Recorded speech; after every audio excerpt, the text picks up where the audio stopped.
नमस्कार दोस्तों, सूत्र कहानी में आपका स्वागत है। इस नए साल में आपका जीवन खुशियों से भरा रहे।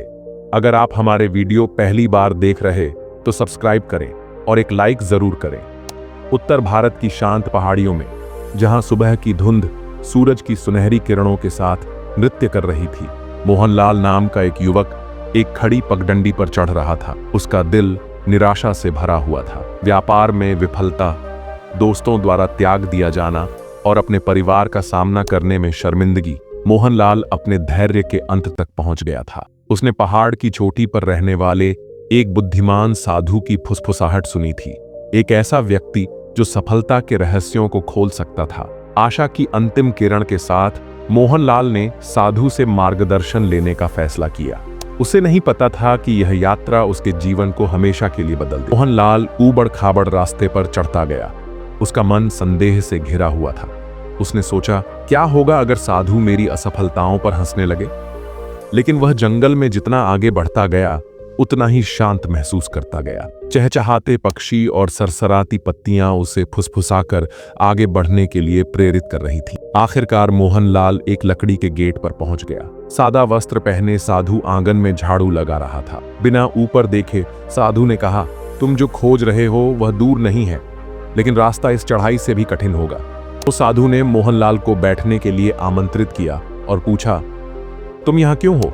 सफल होने के लिए, मोहनलाल ने अचानक कहा। साधु मुस्कुराया। उद्देश्य के बिना सफलता पतवार के बिना नाव की तरह है। तुम्हारा असली उद्देश्य क्या है? हिचकिचाया। उसने पैसे और शोहरत का पीछा किया था, लेकिन कभी सवाल नहीं किया कि क्यों। साधु ने उसे एक कांच का जार और कुछ कंकड़ दिए। इस जार को इन कंकड़ों से भर दो, कोई जगह नहीं छोड़नी है, उसने निर्देश दी। जब मोहनलाल कंकड़ों को फिट करने के लिए संघर्ष कर रहा था, साधु ने कहा, तुम्हारा जीवन इस जार की तरह है। कंकड़ तुम्हारे लक्ष्य हैं। स्पष्टता के बिना वे फिट नहीं होंगे। परिभाषित करें कि आपके लिए वास्तव में क्या मायने रखता है और सफलता आपके पीछे आएगी। साधु मोहनलाल को बांस के बगीचे में ले गया। ये बांस के पेड़ देखे, इन्हें जड़ें जमाने में सालों लग जाते हैं, उसके बाद ये उगते हैं। सफलता के लिए भी धैर्य और निरंतरता की आवश्यकता होती है।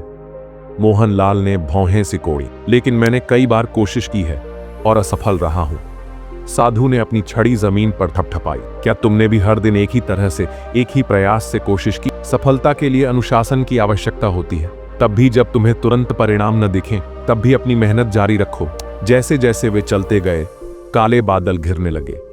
अचानक हवा के झोंके ने बांस को झुका दिया, लेकिन कोई भी पेड़ नहीं टूटा। बांस क्यों नहीं टूटा? साधु ने पूछा। क्योंकि यह हवा के साथ झुकता है, मोहनलाल ने उत्तर दिया। बिल्कुल, साधु ने कहा। जीवन अप्रत्याशित है। यदि आप एक योजना से दृढ़ता से चिपके रहते हैं तो आप टूट जाएंगे। लचीले बनो, चुनौतियों के साथ तालमेल बिठाओ, लेकिन अपने उद्देश्य को कभी मत भूलो। साधु ने खिलते हुए कमलों से भरे तालाब की ओर इशारा किया। तुम क्या देख रहे हो?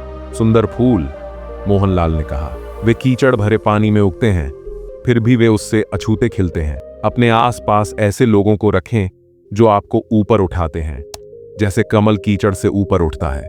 उन लोगों से बचें जो आपको नीचे खींचते हैं। मोहनलाल ने अपने उन दोस्तों के बारे में सोचा जो उसके सपनों का मजाक उड़ाते थे, और उसे एहसास हुआ कि उसे अपने साथियों को समझदारी से चुनने की जरूरत है। उस शाम तारों के नीचे मोहनलाल ने अपनी असफलताओं के बारे में बताया। साधु ने धैर्यपूर्वक सुना और फिर कहा, असफलताएं अंत नहीं है, वे सबक हैं। आग जलती है, लेकिन यह गर्मी भी देती है। असफलताओं को बाधाओं के बजाय कदम के रूप में देखना सीखें। मोहनलाल ने सिर हिलाया। उसका दिल हल्का हो गया। पहली बार उसने अपनी गलतियों को आगे बढ़ने के अवसर के रूप में देखा। अगली सुबह साधु ने मोहनलाल को ध्यान करना सिखाया। तुम्हारा मन एक जंगली घोड़े की तरह है। अगर तुम इसे प्रशिक्षित नहीं करोगे तो यह तुम्हें भटका देगा। सफलता की शुरुआत अपने विचारों पर काबू पाने से होती है। जब मोहनलाल ने ध्यान लगाया तो उसे नियंत्रण की ऐसी भावना महसूस हुई जो उसने पहले कभी अनुभव नहीं की थी। उसके डर और संदेह फीके पड़ने लगे। उनकी जगह एकाग्रता और दृढ़ संकल्प ने ले ली। मठ में मोहनलाल के आखिरी दिन भिक्षु उसे घाटी के ऊपर एक चट्टान पर ले गया। सूर्योदय ने आसमान को नारंगी और सुनहरे रंग में रंग दिया। कृतज्ञता के बिना सफलता अधूरी है, भिक्षु ने कहा। हर अनुभव के लिए आभारी रहें, चाहे वह अच्छा हो या बुरा। कृतज्ञता बहुतायत को आकर्षित करती है। मोहनलाल ने अपनी आंखें बंद कीं और चुपचाप भिक्षु, पहाड़ों और यहाँ तक कि अपनी असफलताओं का भी धन्यवाद किया। जैसे ही मोहनलाल पहाड़ से नीचे उतरा, उसने खुद को बदला हुआ महसूस किया। उसे अब असफलता या अनिश्चितता का डर नहीं था। उसके पास स्पष्टता, अनुशासन, अनुकूलनशीलता, सहायक साथी, सीखने की क्षमता, शांत मन और कृतज्ञता थी। साधु के 7 नियमों से लैस होकर मोहनलाल अपने गांव लौट आया। समय के साथ उसने अपना व्यवसाय फिर से खड़ा किया, रिश्तों को सुधारा और दूसरों के लिए प्रेरणा का स्रोत बन गया। कई सालों बाद मोहनलाल अक्सर उस साधु की शिक्षाओं के बारे में सोचते थे। उन्होंने उन 7 नियमों को हर उस व्यक्ति को बताया जो उनसे मार्गदर्शन चाहता था, और इस ज्ञान को आगे बढ़ाया जिसने उनके जीवन को बदल दिया। मोहनलाल के बदलाव के कई साल बाद एक दिन रवि नाम का एक लड़का बाजार में उसके पास आया। रवि की आंखों में वही निराशा झलक रही थी जो अर्जुन के साथ थी। सर, लड़के ने थोड़ा झुकते हुए कहा, मैंने आपके जीवन को बदलने की कहानियां सुनी हैं। मुझे आपके मार्गदर्शन की जरूरत है। मेरे पिता की दुकान बंद हो रही है, मेरा परिवार खाने के लिए संघर्ष कर रहा है और मैं खुद को बेकार महसूस कर रहा हूं। मोहनलाल ने लड़के के कंधे पर एक आश्वस्त करने वाला हाथ रखा। मेरे साथ आओ, उसने कहा। मैं तुम्हारे साथ वही ज्ञान साझा करता हूं जिसने मेरे जीवन को बदल दिया। मोहनलाल रवि को बरगद के पेड़ के नीचे एक छायादार जगह पर ले गया। गांव के लोग उसके इर्द गिर्द इकट्ठा हो गए, जो यह जानने के लिए उत्सुक थे कि वह क्या बताने वाला था। मुझे बताओ, अर्जुन ने शुरू किया। सफलता का तुम्हारे लिए क्या मतलब है? पैसा, शक्ति और सम्मान पाना, रवि ने झिझकते हुए जवाब दिया। मोहनलाल मुस्कुराया। मैंने भी कभी यही सोचा था, लेकिन उद्देश्य के बिना सफलता इस घेरे को बेतरतीब ढंग से कंकड़ों से भरने जैसा है। यह हमेशा अधूरा लगेगा। उसने रवि को कुछ कंकड़ दिए। इस घेरे को भर दो। रवि ने कोशिश की, लेकिन कंकड़ गिरते रहे। मोहनलाल ने समझाया, सफल होने से पहले आपको यह तय करना होगा कि वास्तव में क्या मायने रखता है। अपना उद्देश्य निर्धारित करें और बाकी सब अपने आप ठीक हो जाएगा। मोहनलाल फिर रवि को पास के बांस के बाग में ले गया। उसने ऊंचे हिलते हुए पेड़ों की ओर इशारा किया। क्या आप जानते हैं कि ये बांस कैसे उगते हैं? उसने पूछा। रवि ने अपना सिर हिलाया। वे अंकुरित होने से पहले जमीन के नीचे जड़ें उगाने में सालों लगाते हैं। लोग सोचते हैं कि सफलता रातों रात मिल जाती है, लेकिन इसके लिए धैर्य और प्रयास की आवश्यकता होती है, जैसे जड़ों को पोषित करना जिन्हें आप देख नहीं सकते। तब भी लगातार बने रहें जब ऐसा लगे कि कुछ नहीं हो रहा है। रवि ने सबक को आत्मसात करते हुए सिर हिलाया, हालांकि उसके मन में संदेह बना रहा। कुछ सप्ताह बाद रवि ने अपने परिवार की असफल दुकान को फिर से चालू करने की कोशिश की। उसने मोहनलाल द्वारा सिखाई गई बातों को लागू किया, लेकिन उसे असफलताओं का सामना करना पड़ा। ग्राहक कम थे और प्रतिस्पर्धी फल फूल रहे थे। निराश होकर रवि फिर से मोहनलाल के पास गया। मैंने तुम्हारी कही हर बात मानी, लेकिन मैं असफल हो रहा हूं, वह रोया। मोहनलाल ने हल्के से ठहाका लगाया। क्या तुम्हें पता है कि सफल होने से पहले मैं कितनी बार असफल हुआ? सफलता एक शिक्षक है। हर असफलता तुम्हें सिखाती है कि क्या काम नहीं करता। हार मानने के बजाय खुद से पूछो, मैं इससे क्या सीख सकता हूं। एक दिन गांव में भारी तूफान आया। रवि की दुकान, जो लकड़ी से बनी थी, ढहने के कगार पर थी। घबराने के बजाय रवि ने अनुकूलनशीलता के बारे में मोहनलाल की सीख को याद किया। उसने जल्दी से अपना सामान पास के एक आश्रय में ले जाया। उसके प्रयासों को देखकर कुछ गांव वाले मदद के लिए आगे आए। रवि को विपरीत परिस्थितियों में शांत और लचीले बने रहने का महत्व समझ में आया।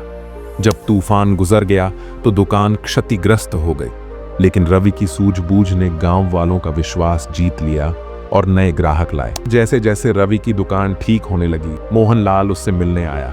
तुमने अनुकूलन करना सीख लिया है, लेकिन मुझे बताओ, तुम सहायता के लिए किससे संपर्क करते हो? रवि हिचकिचाया। मेरे पुराने दोस्त मेरे प्रयासों का मजाक उड़ाते हैं। वे मुझसे कहते हैं कि मैं अपना समय बर्बाद कर रहा हूं, तो उन्हें जाने दो, मोहनलाल ने दृढ़ता से कहा। अपने आप को उन लोगों के साथ घेरो जो तुम पर विश्वास करते हैं और तुम्हारे दृष्टिकोण को साझा करते हैं। रवि ने गांव वालों के साथ नई दोस्ती बनाना शुरू कर दिया, जिन्होंने सलाह और प्रोत्साहन दिया। साथ मिलकर उन्होंने रवि को अपनी दुकान को एक संपन्न व्यवसाय में बदलने में मदद की। एक सुबह रवि नदी के किनारे बैठा अपनी यात्रा के बारे में सोच रहा था। उसे याद आया कि संदेह और नकारात्मकता के शोर से वह कितना अभिभूत महसूस करता था। मोहनलाल के शब्द उसके दिमाग में गूंज रहे थे। मौन तुम्हारा सबसे बड़ा सहयोगी है। जब तुम अपने संदेहों को शांत करते हो और अपने लक्ष्यों पर ध्यान केंद्रित करते हो तो रास्ता साफ हो जाता है। उस पल रवि ने रोजाना ध्यान करने का फैसला किया, जैसा कि मोहनलाल ने साधु से सीखा था। यह एक अनुष्ठान बन गया जिसने उसके दिमाग को स्थिर और केंद्रित रखा। सालों बाद रवि, जो अब एक सम्मानित व्यापारी है, ने बरगद के पेड़ के नीचे गांव के बच्चों को इकट्ठा किया। उसने मोहनलाल से सीखी गई बातें साझा की जो कभी उसकी जगह पर था। रवि ने कहा, सफलता धन या शक्ति के बारे में नहीं है, यह उद्देश्य खोजने, अनुशासित रहने, असफलताओं से सीखने और यात्रा के हर कदम के लिए आभारी होने के बारे में है। बच्चे उत्सुकता से सुनते थे, उनकी आंखें आशा से भरी हुई थीं। एक दिन रवि ने उनको धन्यवाद देने के लिए उससे मुलाकात की। तुम्हारी बुद्धि ने न केवल मुझे बचाया, इसने मेरे परिवार को बचाया और इस गांव में आशा की किरण जगाई। मोहनलाल मुस्कुराया। मैंने जो ज्ञान साझा किया वह मेरा नहीं था, यह एक साधु से आया था जिसने मेरा मार्गदर्शन किया था। अब इसे आगे बढ़ाने की बारी तुम्हारी है। साथ में उन्होंने बाजार को देखा जो अब दुकानों और खुशहाल परिवारों से भरा हुआ है। रवि ने महसूस किया कि सच्ची सफलता व्यक्तिगत उपलब्धि में नहीं बल्कि दूसरों को ऊपर उठाने में निहित है।